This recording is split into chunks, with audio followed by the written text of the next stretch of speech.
Здравствуйте, дорогие друзья. Bonjour, les amis. Сегодня я буду читать Le Petit Prince, chapitre 1. Я буду читать только по-французски. Если вы хотите смотреть русскую версию, пройдите по этой ссылке. Ссылка тоже находится под видео. Давайте начнем. Commençons. À Léon Verte. Je demande pardon aux enfants d'avoir dédié ce livre à une grande personne. J'ai une excuse sérieuse.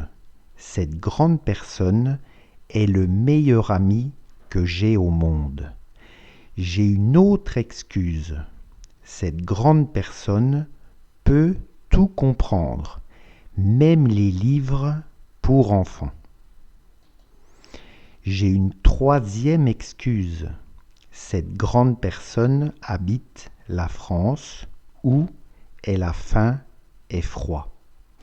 Elle a bien besoin d'être consolée.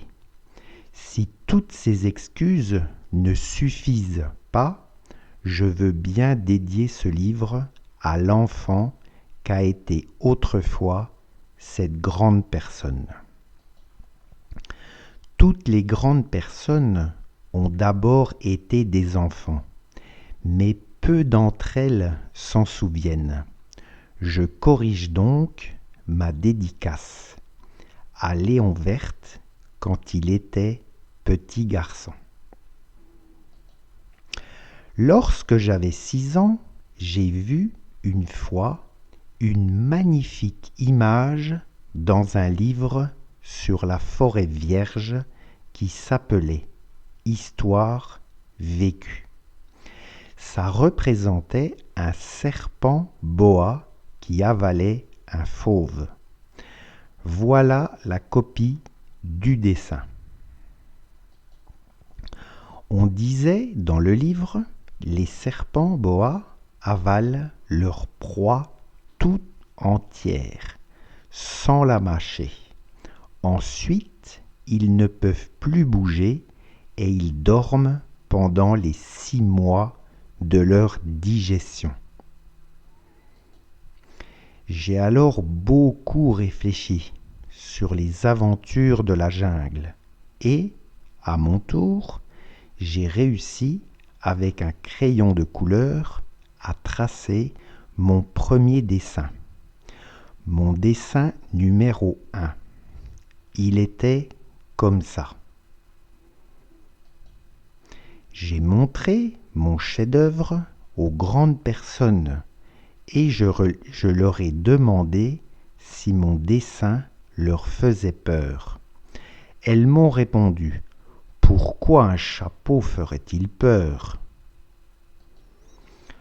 Mon dessin ne représentait pas un chapeau, il représentait un serpent boa qui digérait un éléphant. J'ai alors dessiné l'intérieur du serpent boa afin que les grandes personnes puissent comprendre. Elles ont toujours besoin d'explications. Mon dessin numéro 2 était comme ça. Les grandes personnes m'ont conseillé de laisser de côté les dessins de serpents boa ouverts ou fermés et de m'intéresser plutôt à la géographie, à l'histoire, au calcul et à la grammaire. C'est ainsi que j'ai abandonné, à l'âge de 6 ans, une magnifique carrière de peintre. J'avais été découragé par l'insuccès de mon dessin numéro 1 et de mon dessin numéro 2. Les grandes personnes ne comprennent jamais rien toutes seules et c'est fatigant pour les enfants de toujours et toujours leur donner des explications. J'ai donc dû choisir un autre métier et j'ai appris à piloter des avions. J'ai volé un peu partout dans le monde et la géographie, c'est exact, m'a beaucoup servi. Je savais reconnaître du premier coup d'œil la Chine de l'Arizona. C'est utile si l'on est égaré pendant la nuit. J'ai ainsi eu, au cours de ma vie, des tas de contacts avec des tas de gens sérieux. J'ai beaucoup vécu chez les grandes personnes. Je les ai vus de très près. Ça n'a pas trop amélioré mon opinion. Quand j'en rencontrais une qui me paraissait un peu lucide, je faisais l'expérience sur elle de mon dessin numéro 1 que j'ai toujours conservé. Je voulais savoir si elle était vraiment compréhensive. Mais toujours elle me répondait « C'est un chapeau ».